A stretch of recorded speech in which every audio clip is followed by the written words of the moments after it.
Okay, so this is episode 2 of Lord of the Generic Fantasy Series, the Generic Fantasy Series of Power. So this episode was fine, I guess. The technical aspects were okay, passable. Last time I talked about the show and the things that went on in the show. But since I've already done this, I'd like to use my time to discuss the writing. The writing on the show is not very good. I'd like to skip through this episode and take a closer look at the dialogue. Before I start, I'd just like to say that this is in no way about the actors. They were paid to do a job, and it's not their fault that some of these lines are so god-awful. However, look, I don't want to be mean, but Robert Armaio, he's a fine actor, but look, let's just say it. He is one ugly bastard. I'm sorry, but this guy is just funny looking. Holy shit, look at his head. Jesus, look at him. Yeah. Am I wrong? This dude is funny looking. However, the good news is that this repulsive son of a bitch broke me by story's end. My brain is now used to his unique look, and I'm finally able to accept that a human head could actually be comprised of so many misaligned angles and shapes. Which is good, because he's playing a lead, and now I can look at him without wanting to throw up. Look, what this comes down to is the writers. As much as I'd like to go through this entire episode scene by scene, man, I got a job. I just don't have that kind of time. So let's take a look at some of the more egregious examples of dialogue. So in the first, Elfie and his filthy human whore... Bronwyn. Her name is Bronwyn. Eventually I'll learn all their names, but until then, please be patient. So Elfie and Bronwyn enter this burned-out village. They look around, and she says... The earth is riven with fissures, like in a ground shake. Yes, she really did say that. And yes, some writer actually put these words down on paper as acceptable dialogue. She doesn't say, the earth is riven with fissures, as though they were born of a ground shake, or something equally embarrassing.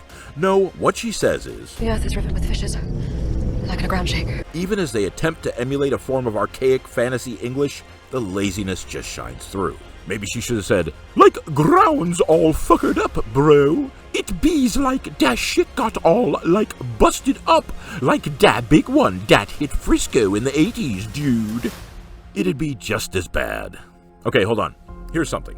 Elfie finds a tunnel and hops in to investigate. But not once does he even attempt to take advantage of this loose single mom. He says he loves her, but he doesn't even try to hike up her skirt and go 2 knuckles deep. There's not even an attempt at working in some sticky finger action. I don't think this guy loves her as much as he thinks he does. Alright, anyway. Bronwyn heads into town to warn the people, but they won't listen to her. What a complete shock. Who the fuck listens to women anyway? Apparently, this is the guy in charge, which begs the question, do these people choose their leader by holding a most disgusting man in town contest? This guy is nasty. He's dirty. Oily. He looks like a cat box stinks. So anyway, Bronwyn is trying to warn this guy when she says something interesting. You mean no bodies? I mean the entire village was empty. It was as if the ground had swallowed up the people of Orton like flies. I'm sorry, but is that a thing? Has the ground ever opened up just to swallow a bunch of flies? Where? And why? What a bizarre metaphor. The ground swallowed up the people of Horden works just fine.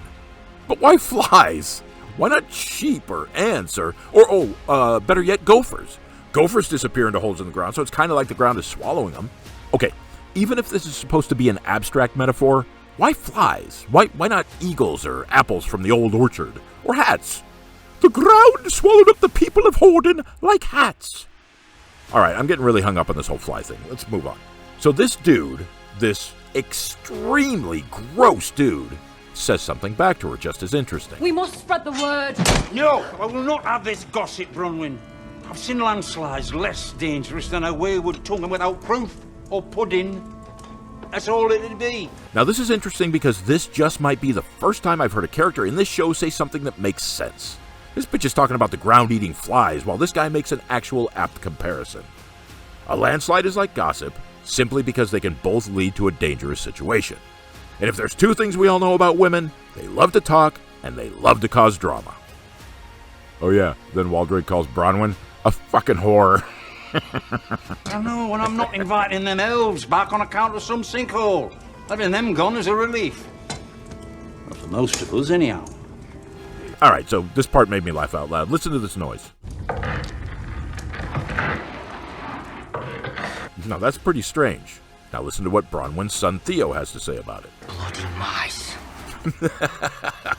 Jesus, what the fuck kind of mice live in Middle-earth? After hearing this sound, my first thought wouldn't be mice. Although this total overreaction is well worth the price of admission.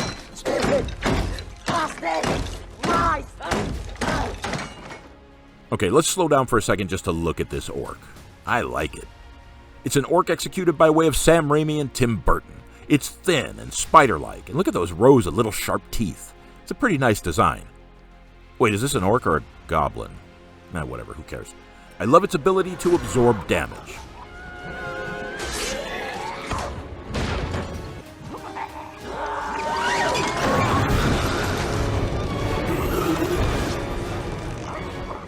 Its raw power. Its near-perfect ability to have its head cut off from the swipe of one angry lady. Kind of like in Season 4 of Stranger Things, where we see the Demogorgon facing down the Russians and becomes a bullet sponge to their machine gun fire. But when Hopper finds one strapped to a table, he's able to kill it with one shot. Convenient. And listen to this. If there are any of you here who want to live, we make for the Elven Tower at first light.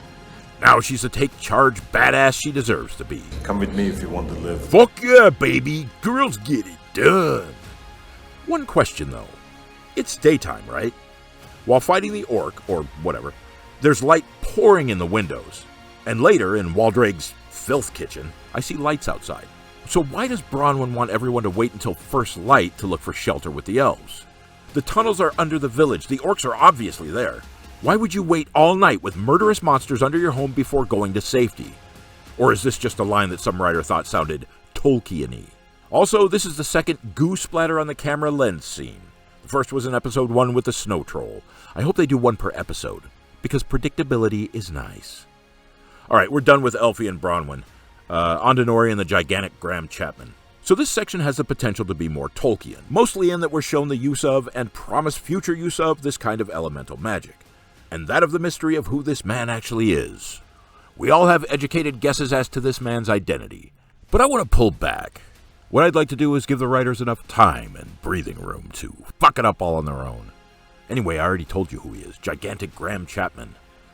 So Nori is bumped into the fiery crater by Bertha over here, only to feel the glowing ground and report, It's not us. fine, this is okay, it's magic-y magic, right? Hey, it's fantasy, I'm good. However, the very next line the writers choose for Big Bertha is this. Fine, it's not us. Why the immediate repetition? I would totally understand revisiting this idea later, maybe when discussing The Man Who Fell to Earth. But are the writers so worried about low attention span viewers that they need to remind us immediately of this concept? Whatever. Next up, Bertha gives Nori the best line to explain why they shouldn't be helping this giant. Anybody finds out that we helped a stranger, and anything bad that happens the next 3 seasons will be our fault. That's perfect. It gives us information on the Harfoots and their superstitious beliefs. That's perfectly acceptable story development. Unfortunately, when it comes to the Harfoots, the writers have decided to make this storyline the comic relief. They follow Bertha's speech with this bit of playful scampery. Go, quick, go faster before it crashes! No, so now you care about it! No, the wheelbarrow, it's not mine! These cutesy bits fall flat. What does a giant eat, anyway? Oh, that's not Harfoots. Just the ones that can't keep a secret.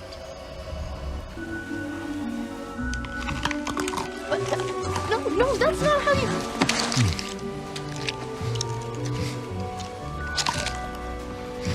And this line simply made my butthole pucker with embarrassment. But you did fall quite a long way. Anybody's head would be a bit higgledy-piggledy.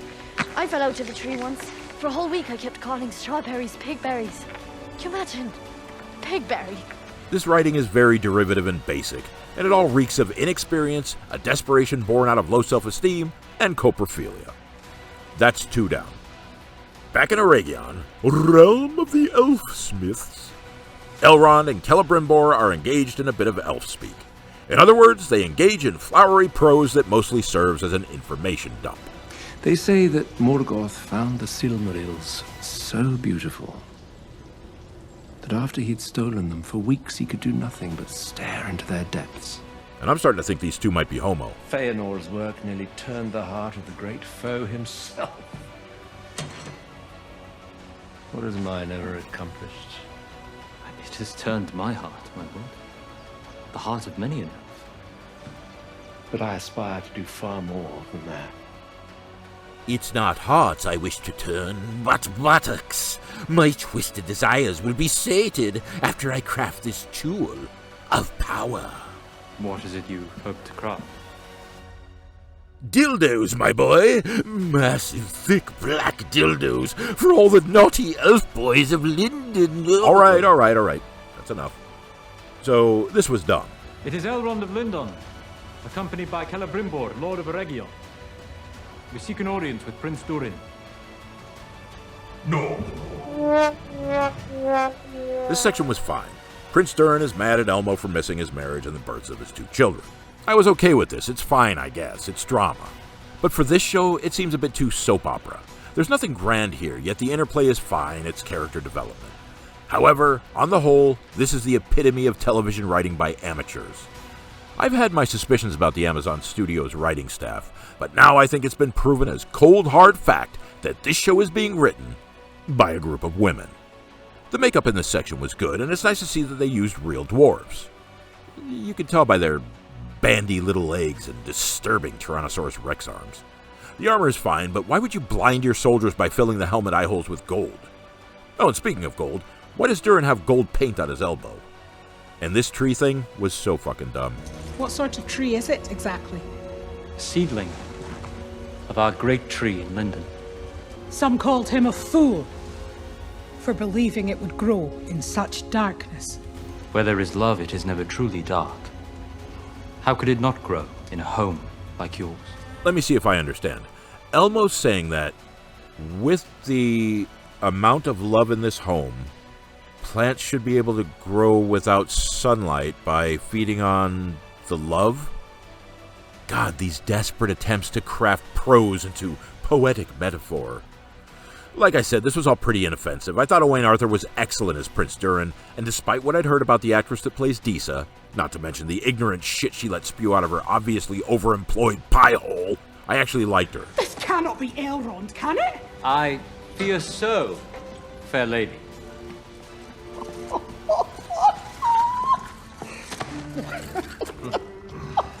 Durin didn't tell me you were coming. Durin didn't know. She was genuine and good-humored. She was pleasant. Okay, that's 3 down and 1 to go. And this one is truly the icing on the cake. I saved the best for last. So Galadriel is picked up on a raft, and this exchange takes place. We set out 2 weeks ago, sailing from Need we here. tell her all our affairs? Why not? Does she look dangerous to you? Looks can be deceiving. This is modern writing, ladies and gentlemen.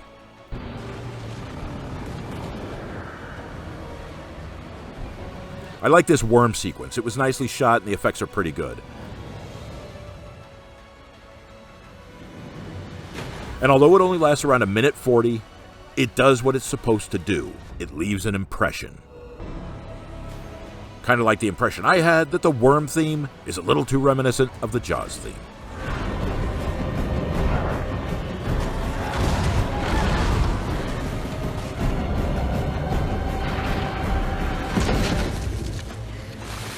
This leads to Galadriel and Halliburton adrift on a much smaller raft.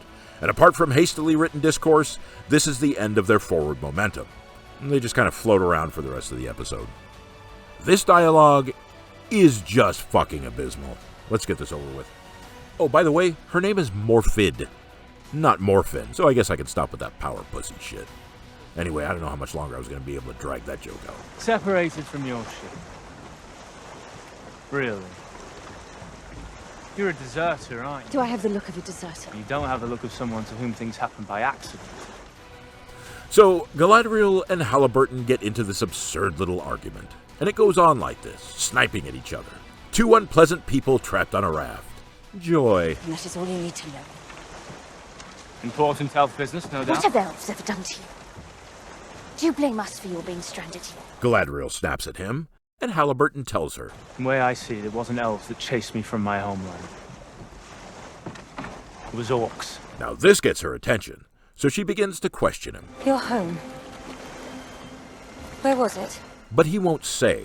What's it matter?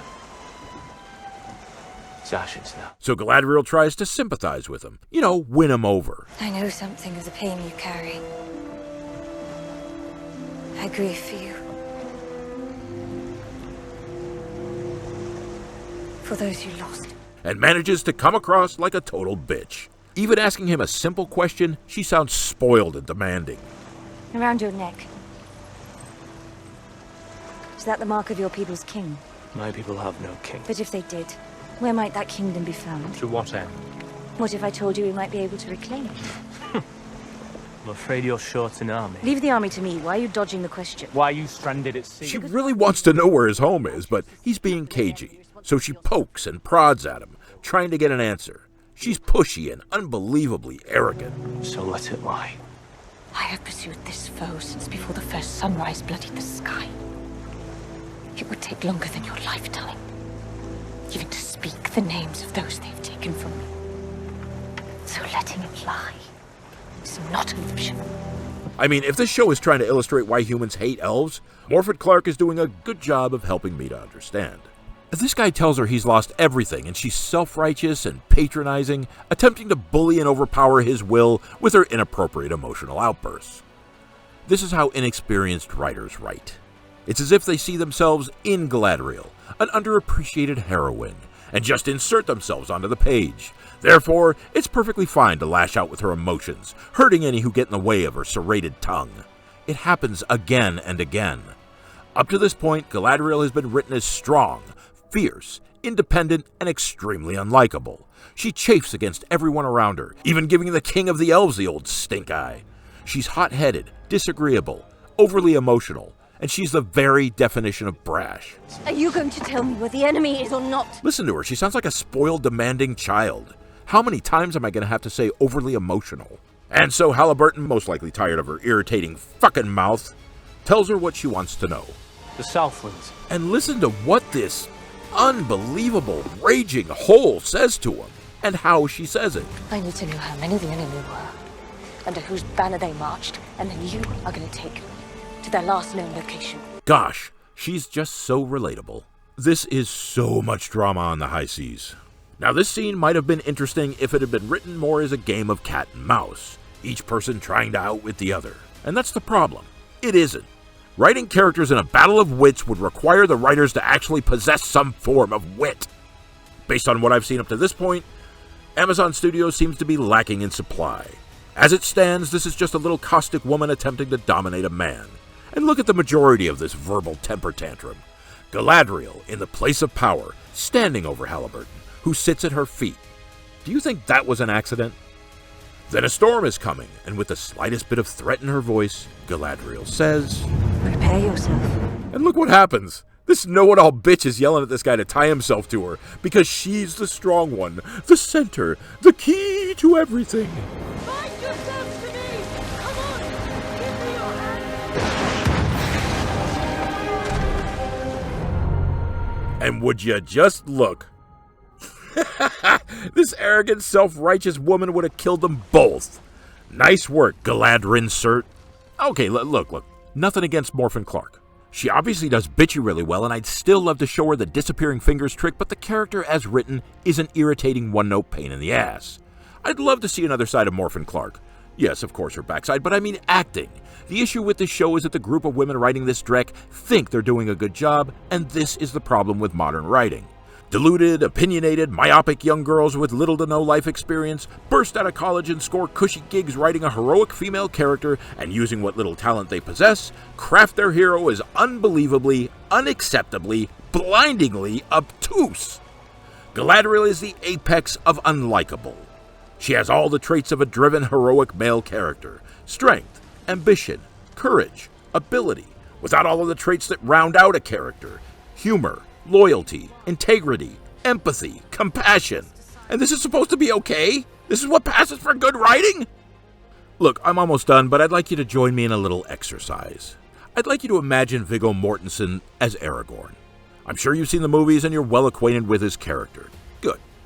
Now, let's pretend that through the entire Lord of the Rings trilogy, Aragorn never smiled, never showed compassion, or friendship, or loss. Sounds like a fun character. Sorry, but as I've previously said, Peter Jackson did it before and he did it better. I don't understand. It's like the lessons Jackson taught us about Galadriel just flew right over an entire generation's heads. Again, I go straight to Jackson because this is a comparison of visual media, not written works. Yes, writers create the show, but ultimately we're not watching an hour shot of the script. Anyway, you want to hear something crazy? I like this episode better than the first. Although that's kind of like saying, after I shoot away the flies that were crawling all over that pile of dog shit, the pile of dog shit looks much better. Or, in the parlance of the Amazon writer's room, it is as if my television opened up, swallowing all of the dishes like salamanders. It feels closer. The score is almost appropriate to Tolkien. The direction is closer, the costumes, the effects. It's almost like somebody, like one person, decided to actually try. Yeah, whatever. Oh, and if Graham Chapman turns out to be Gandalf, and the Harfoots are the reason he likes hobbits so much, if this is just another case of retroactively shoving in a female character so the writers can brag about how a girl did it first, I'm gonna fucking puke. Anyway, thanks for listening. Hope you'll join me again whenever that might be.